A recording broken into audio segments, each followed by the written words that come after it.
Next up, we have Derrick Broze. He just finished hosting his own conference, literally a week before this one. We collaborated on that, thought it'd be a good idea. I think we align very well in terms of our vision of what we think, the direction we need to move society towards. And I think Derrick Broze does a great job at describing that. So without further ado, Derrick Broze, man, come take it away. All right. You guys hear me okay? Is this loud enough? No? Cool.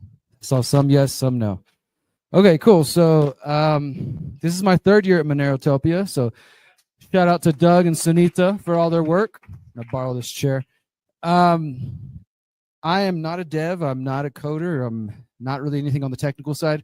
I always come to Monerotopia to speak more as somebody, as an activist and as a journalist who's been in the freedom space for about 16 years and who has been out of the bank since 2008 and sees the value of things like Monero. So my talk is more practical in terms of that. But today I actually wanted to focus on something a little different. And that is what I think that there could be more effort made by each of us here, whoever considers themselves part of the Monero community, whether you're watching online or hearing this later. I believe that there could be more effort made in order to make sure that the community surrounding Monero, not only the coders and the developers, but the people who use it, the people who believe in it, understand the philosophy of liberty and more specifically the philosophy of voluntarism. Does that term mean anything to anybody in this room? Voluntarism? Maybe most of the people, some people, cool. And maybe some of you at home. So we're going to talk about that. And I'll make my case for, again, why I think, not to say Monero needs an official philosophy, but maybe it does. And I'll give some ideas on why that might be necessary. So one thing about Monero is it is the idea of having a crypto, a tool that can be privacy built in, privacy by default, right? And we can use it to avoid systems and things that we don't like. At least that's why I use it. I use it to avoid the banks. And being in Mexico, it's pretty easy to go from Monero to pesos if you know the right people and you have an economic community, which is, to me, the ultimate goal of this whole thing. And I know that we don't see as much of the number go up and the shieldcoin stuff going on in the Monero community as opposed to Bitcoin and elsewhere. But I still do think that there are certain strands of people who support or use Bitcoin, use Monero, who might not understand that what I believe is the intrinsic value and the philosophy behind the philosophy of voluntarism. So we know that Monero is all about privacy. People come to privacy for a number of different reasons. Some people come to privacy because they want to buy drugs on the internet. Some people come to privacy because they just think it's important. They don't have anything to hide. They never will do anything illegal, but they just understand the value of privacy. Who fits in that category? You just like privacy. You're not doing anything wrong. You're not hiding anything even. You just want to be private, right? I think that's probably a lot of people. So we all come to different avenues to get to the point where we say, look, I value this particular project, Monero or Xano or others that are around because I believe in privacy. But I want to ask you guys, is privacy the end goal? Is privacy enough? Is it enough to be a community of people who use this tool, which is what it is, and we value privacy, and that's the end game? Again, what I'm going to argue today, or make the case for, is that isn't enough. That I do believe, along with privacy, that the respect for individual liberty, bodily autonomy and self-ownership should also be the other cornerstone, the value of the Monero community. Otherwise, you start to get people who use the product, use the tool, which anybody can use it, of course. I'm not saying ban the people who don't have the same values or principles, but if you don't have that core, that foundation, then sure, you get people who come into the Monero community or the broader crypto community, but they have principles. They're degenerates. And some of you love that, in fact. So the question is, should there be guiding philosophy from Monero? Should we try to bring about more of a voluntarist movement within the Monero movement? There's this idea. So I started using and being involved in the Bitcoin in 2012. Got my first transaction in 2013. Went to Texas Bitcoin Conference. That's where I'm originally from. And I was starting to report on it. Again, as somebody who was very much inspired by the End the Fed movement, Ron Paul. We were using silver dollars back then. And we were like, yeah, end the Fed. And I first learned about agorism and Samuel Konkin III. Who knows about Konkin and his work, which basically inspired everything you're doing today, whether you know it or not. He was one of the first people back in the 70s, 60s, 70s, and 80s in the libertarian movement in the United States who was saying, we're not going to win through politics and we're not going to win through violence. And instead, we need to use counter-economic systems. So we need to create our own local economies outside of their hands, parallel institutions. And in many ways, he predicted what would become Bitcoin and others. He unfortunately died in 2004. He didn't get to live to see any of this stuff, but he was predicting, like many people, computers were going to play a major role, and he was definitely kind of more of that cypherpunk mentality. So I discovered his work in 2011 as I'm waking up to the Fed, and I realized, well, the way we're going to defeat them, if we ever could, is to stop using that system as much as possible and to put our energy into new systems. And then I heard about this thing called Bitcoin. I was like, wow, maybe this is, what we're after. Started going to Bitcoin conferences, started reporting on it, started getting paid for my writing in Bitcoin, and learned all about it. And obviously, fast forward today, and Bitcoin is not what it was in 2012, 2008, 2016 even. And the idea, though, because I do go to Bitcoin conferences sometimes to do reporting and interview people, and it's definitely much more mainstream.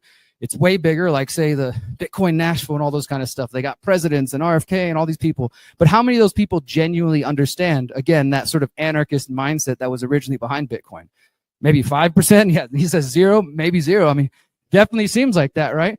And I feel more at home within this community, but even within this space, I think we could do more work. So if there's this idea that Bitcoin is for everyone, right? It's not about competing with the system anymore. It's just stock. It's just digital gold. It's just an investment, whatever. So if Bitcoin is for everyone, then maybe Monero is for the principled people, for people who actually do care about privacy, and for people who actually understand that privacy and liberty are intrinsically tied together. You can look through history of any major authoritarian movement of the last 200 years, and I'm sure even further back in history, and today even, and when privacy goes, liberty goes pretty quickly behind it, right? Because if you're not free in your own mind, your own house, and your own, thoughts to organize and to think and to try to, exercise your voice, then you are not free ultimately, right? So when privacy goes, which we know the state and states all around the world are working on every single day, then our liberties go very quickly after it. So is that just like that? That'll be our liberty, just gone in a moment. And so if we don't fight if we only focus on privacy but not really recognizing how it's tied to our liberty, I think that maybe we'll be selling ourselves short. So what I'm arguing again is that Monero should be the place where people who are voluntarists, who recognize that all relationships should be voluntary, free of coercion, consensual, no matter how you say it, right? And most of us, when we study that school of thought, and without getting too nerdy on you guys, there's a voluntarist school of thought that started in the 70s and 80s. You can find it, I think, at voluntarist.net or .com. It's still up. And then there's a voluntarist movement from like the 1800s. Some really brilliant thinkers who were all starting to ask these questions about the nature of government and our relationship with the state. And the state is one of those areas where you recognize that our relationship is anything but voluntary and consensual, right? Try to sever that relationship. Try to say, I don't want to pay your extortion fees anymore. And they send men with guns eventually, and eventually they take your things and garnish your wages and all that fun stuff, right? So we are existing in an involuntary, non-consensual relationship with the government, all of us around the world. And of course, people like us, being digital nomads or crypto users or just freedom-minded people, we try to learn how to navigate that and get multiple passports or multiple bank accounts or just whatever it may be. We're all trying different strategies. I still believe that voluntarism should be your guiding light, because the philosophy of voluntarism, again, it just simply means that all relationships should be voluntary and consensual. And when there's, of course, more to it as you get deeper into it, but for the sake of today, that's what it comes down to, right? And so if we're going to hold that as our guiding light, and I believe that would be a good thing for the Monero community, this means that as long as you're a person that doesn't use force, fraud, or coercion against other people, you're a voluntarist. Whether you want to wear that hat or say, hey, I'm part of the club, you're already acting in that way. Does that describe anybody here? Like, who generally tries to not use force, fraud, coercion in their relationships? Who tries to only exist in voluntary relationships? Like right now, this is a voluntary relationship. If you don't like what I'm saying, you can get up and walk away, and you're free to do so. And that's great. Otherwise, you're choosing to be here with me, and we're engaging with each other, right? That's a voluntary relationship. And so I think that describes most of the human race. It's just when we start to get to government, people start to make excuses. Well, but I'm technically not funding the violence. It's just my tax dollars, and I have to do that, right? It gets a little more complex. But at the end of the day, if we strive towards that, towards promoting and building the voluntarist movement, which has already been burgeoning around the world, not only in North America, places like here in Mexico and the US and elsewhere, but I think the crypto community, and specifically the Monero community, who already are more principled, privacy-oriented people, are prime for helping us grow this voluntarist movement. And so another part of the voluntarist ideal is, which I basically described, is known as the non-aggression principle. Who's heard of the non-aggression principle? There's also the zero aggression principle. You know, different people have their own twist on it. But essentially, it's what I just described. Other people might call it the golden rule. Basically, the thing we've been being told to since we were in kindergarten: treat other people the way you want to be treated. Again, things get a little more complex in real life, but that's what it really comes down to: is you don't want to be ripped off, you don't want to be, frauded or have violence used against you, then don't do it to other people. And then definitely don't go vote for government to do it, because that's just another way to get to the violence.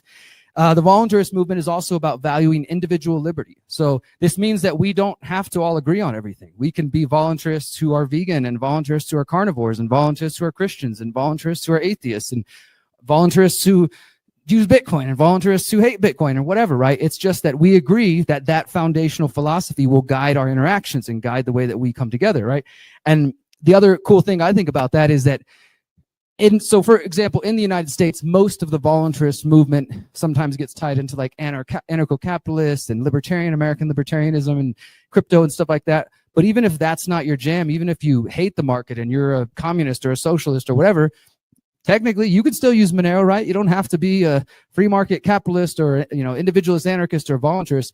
But even under that label of voluntarism, whether you like socialism, communism, or capitalism, as long as you're not using force to force it on people, you're still welcome, basically. You know what I mean? So socialists can be a part of the Monero community as long as you're not going to use force, fraud against me, capitalists, etc. And I know we can get into some finer debates there, but generally speaking, everyone who doesn't use force, fraud, coercion, or violence against another person and understands the value of Monero and privacy, we're united on those principles. And I think if we make that the foundation, we can prevent the Monero crypto community and internet community and real world community from becoming contaminated by a lot of the same pitfalls that I've seen happen to numerous other really kind of lofty idealed movements with good intentions that end up becoming corrupted because that foundation, it disappears. It's like this constant battle in all movements. And I've read about this from other activists, that you have this effort to try to grow the movement as much as possible, right? We want as much Monero adoption as possible. We think it could change the world. But the rate at which you grow, it really determines how principled your movement is, right? Let's say there was 10,000 people here, but again, with the Bitcoin question I asked earlier, how many of them would actually be the ones to get the philosophy, right? Maybe they just come here because it's a cool party and because it looks cool on Instagram, or because they want to explore Mexico City or whatever. So they're here, the numbers are there, but are the values there? Are the principles there? Is the real core reason that this movement and this tool exists still there? So the other value that I believe is very much a big part of voluntarism is self-ownership.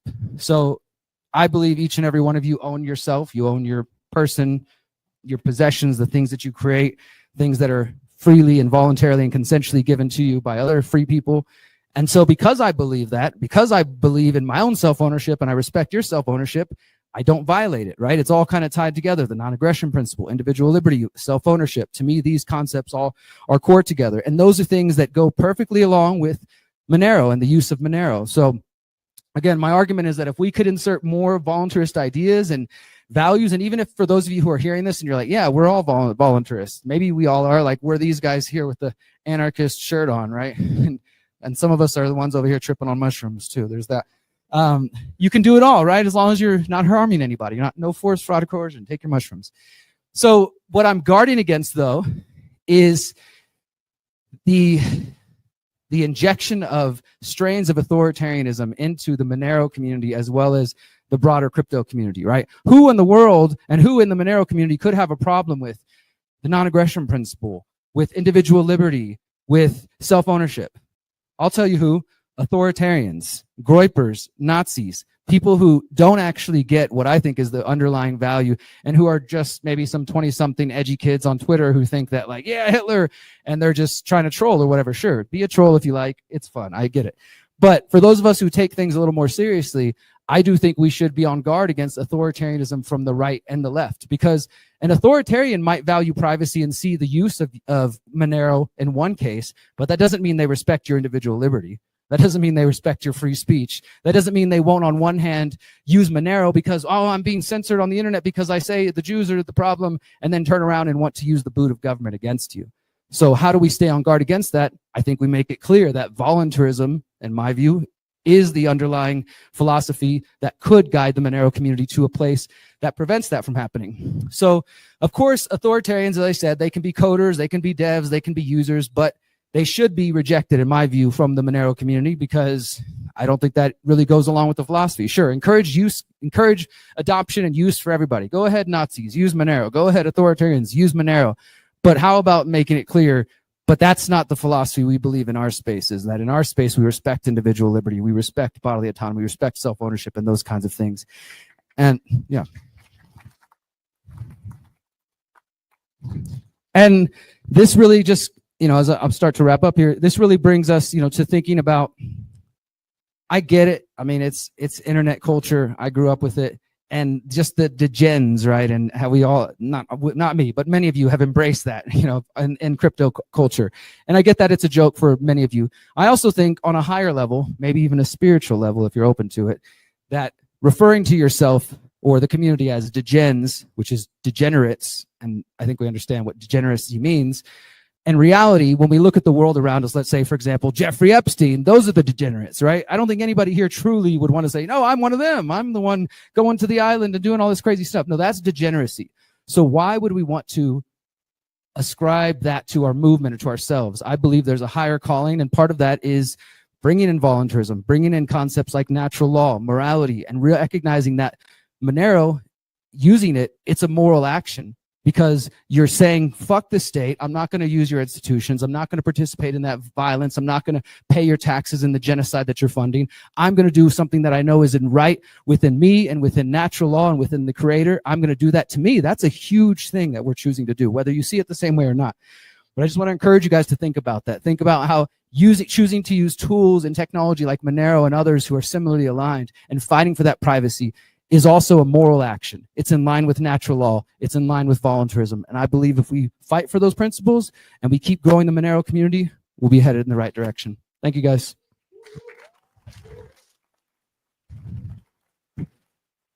I'll mention one more thing.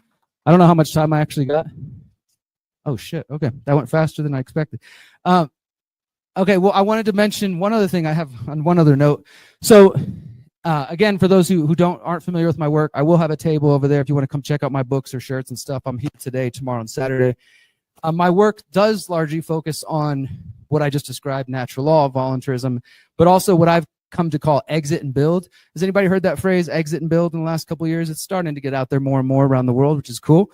And it was very much inspired by Samuel Konkin, what I mentioned earlier, agorism, building parallel institutions, counter economics, counter and parallel economies. I've got a book called How to Opt Out of the Technocratic State. You can find at my table, or you can download it for free at theconsciousresistance.com/how-to, theconsciousresistance.com/how-to. And so, along with promoting voluntarism and natural law, I promote this exit and build strategy. And you're going to hear, I think, probably more about similar ideas from Aaron coming up. Make some noise for Aaron Day, everybody. Stick around for his talk. And so everything that I do in my life is all kind of guided by everything I just described here, natural law, voluntarism, and also trying to use this exit and build strategy to get to that better world that I think is possible.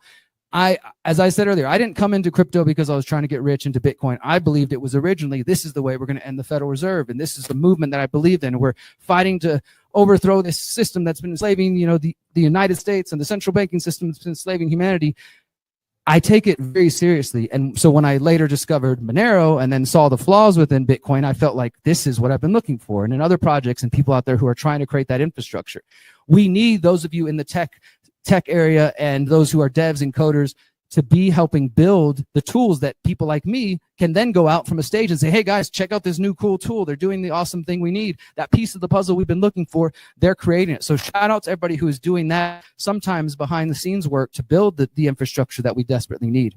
I again want to remind you though that Monero and the digital tools are really just one piece of the puzzle that I believe we should take a holistic exit and build strategy. And I'll just mention a few things about that. I talked about this last year, but I'll just recap it briefly. What I mean by that is, yes, not using government currency when possible is a step in the right direction. Yes, avoiding the banks when possible is a great step, and I encourage everybody to do that. And at the same time, if we have all the Monero in our wallets as possible, and we've got, you know, these other digital tools set up, but then at the same time, we're still dependent on their food systems, or we're still dependent on their education systems, or we're still dependent on their governmental systems, then we're still not free, right? So I encourage you to think about this in a holistic fashion. Start to look at different sectors of your life. You've already got the crypto, the finance, you're kind of thinking about that, DeFi, Monero, Zeno, DarkFi, other projects, right? But then start to see the other ways which you might be dependent on these current systems. And if a collapse was to happen, or somebody asked earlier about a Carrington event, or whatever sort of things people are expecting in the near future, how would you be doing in that situation? Would you be thriving? Would you be surviving? Or would you be barely making it, right? And I think the answer to that question is directly related to how dependent you are on these current systems, right? Because if you're sitting pretty and you're like, I'm growing my own food, I got a piece of land, I'm raising my family here, I got all the Monero I need, I've got tools and skills, you're probably a lot less stressed than the person that is completely dependent on the current system, right? So I just want to invite you guys to think about this, that Monero is one piece of the puzzle in a broader, holistic effort to exit and build from unsustainable, unprincipled, wasteful, and destructive systems, in the hopes that we can exit from them and then build new ones that will last for our generation and for the coming 7 generations ahead. All right. Cool. If there's any questions, I'll take some questions. If not, thank you for having me here. Appreciate you. Cool. Any questions? Come on. It's all good. No worries. Come on. Okay, here we go. Yeah, Paul, give it up for Edge. How the hell do you do communism without force? That's a good question, right? I'm not a communist, so I wouldn't know, but they swear that there's a way to do it. No, I mean, I think there are ways to use what people commonly understand as communism, because their argument would say, how do you do capitalism without force, right? Because I think the problem is state communism, state capitalism, state socialism, when it becomes forced on people. But let's say like the 5 or 6 of us, if we just formed a group and we decided to have communal resources or something like that, you know, we might run into some problems eventually, but as long as we're all voluntary there and, you know, nobody's forcing you to be there, you can leave when you want, then technically you could call that voluntary communism. You know, it probably would only work in smaller settings, but if you want to learn more about that, my brother Kenny's got an awesome zine, right, Kenny? What's it called? Yeah.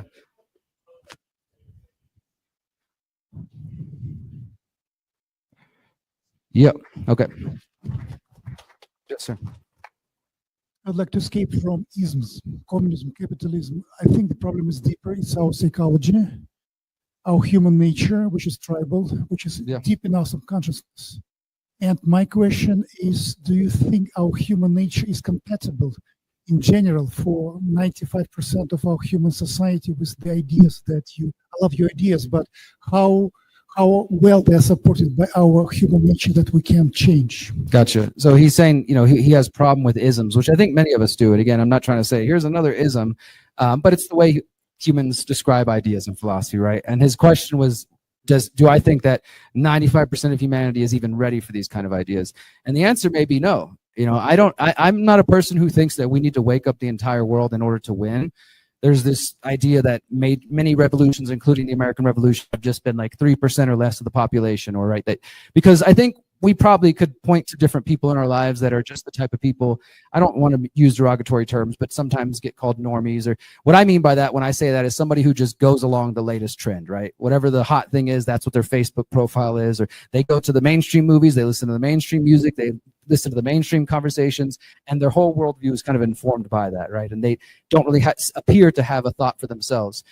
I think the majority of humanity is fully 100% capable of choosing sovereignty. I do believe that is within each of us. I think there's a seed of that within each of us.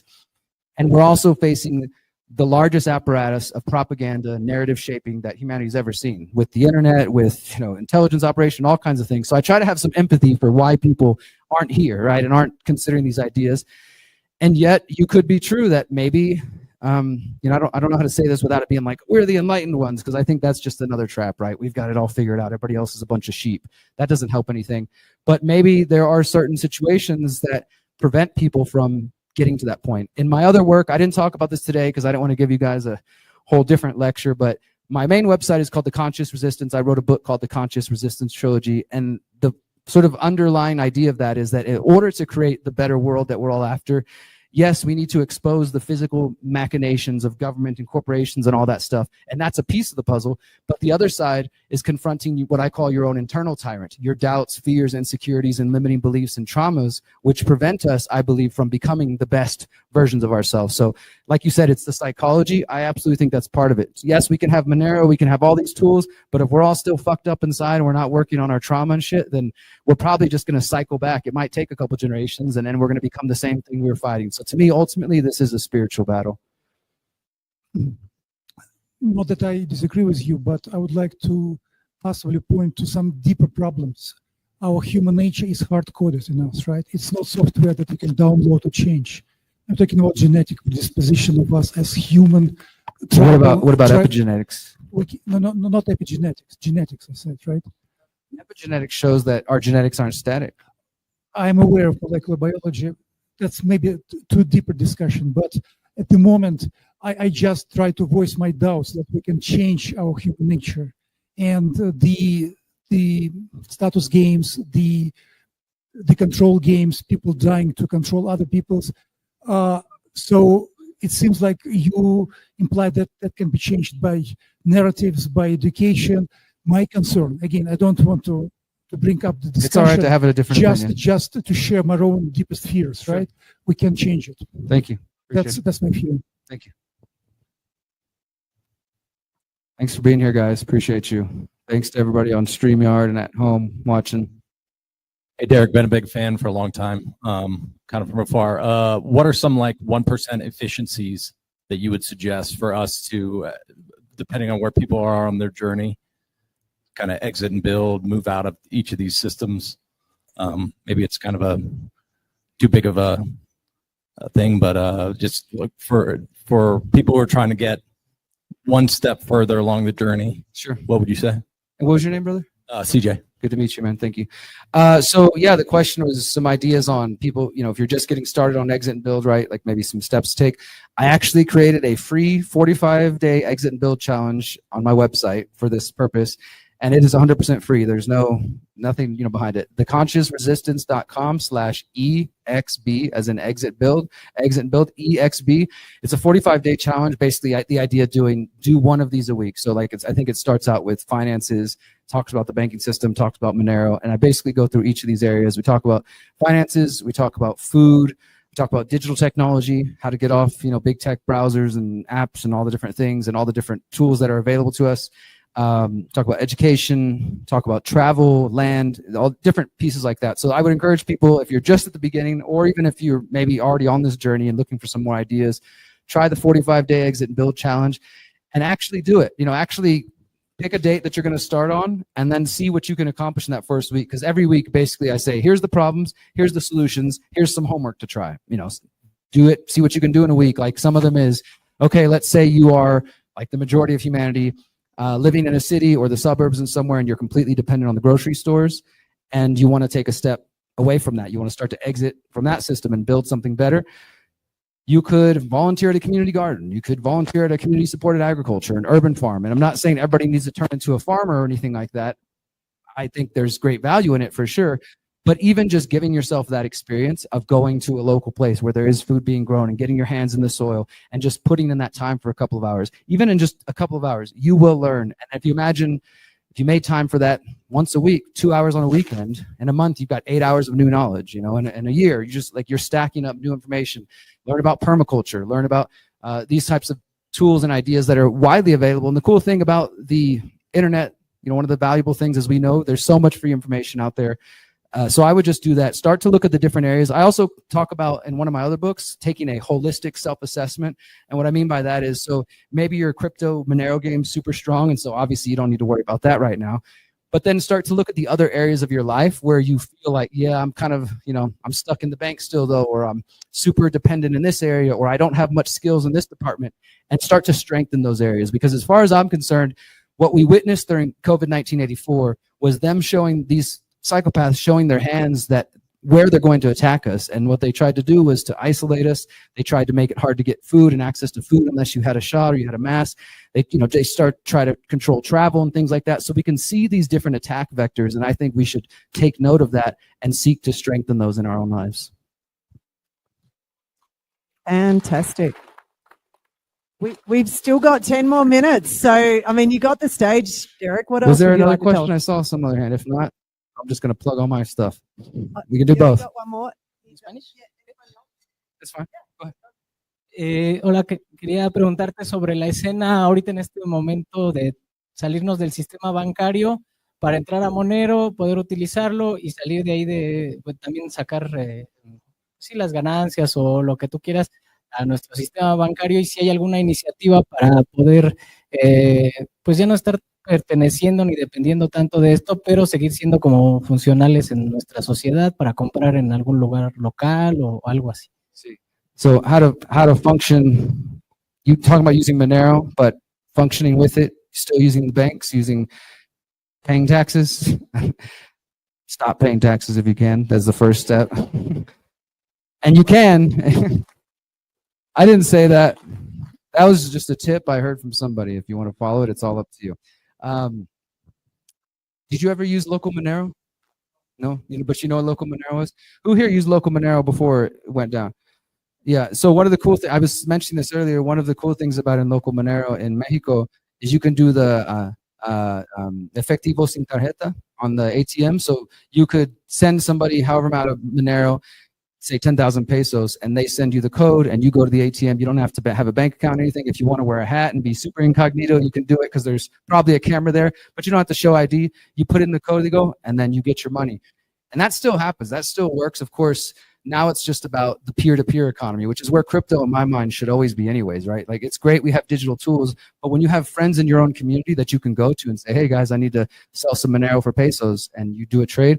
So there is definitely still that counter-economic system working here in Mexico, and that's what I use. Like whenever I need to pay for rent or somebody who doesn't take Monero, I will cash out, or I'll, move assets around, and I have some contacts, and I'm sure you could find some lovely people here who would be willing to become a part of your counter-economic circle. And for me, the more you're moving your money into that, whether Monero or something else, the less the government's going to know anyways. And it might be slightly different here in Mexico compared to the US where I'm from, but generally speaking, in my experience, if you don't talk to the government and you don't fill out their paperwork, you're a lot less likely to be in trouble, because then you're not committing fraud of making, saying I make this much, but you actually make this much. If you just don't talk to them as much as possible, then you're in a better position. Of course, I live in Morelia, and I would love to work with anybody who does live in Mexico on, for example, the CURP biometrica, the freaking internet ID they're trying to pass and all this stuff, because to me, that's another part of this problem we're facing, right? It's not only the banks, it's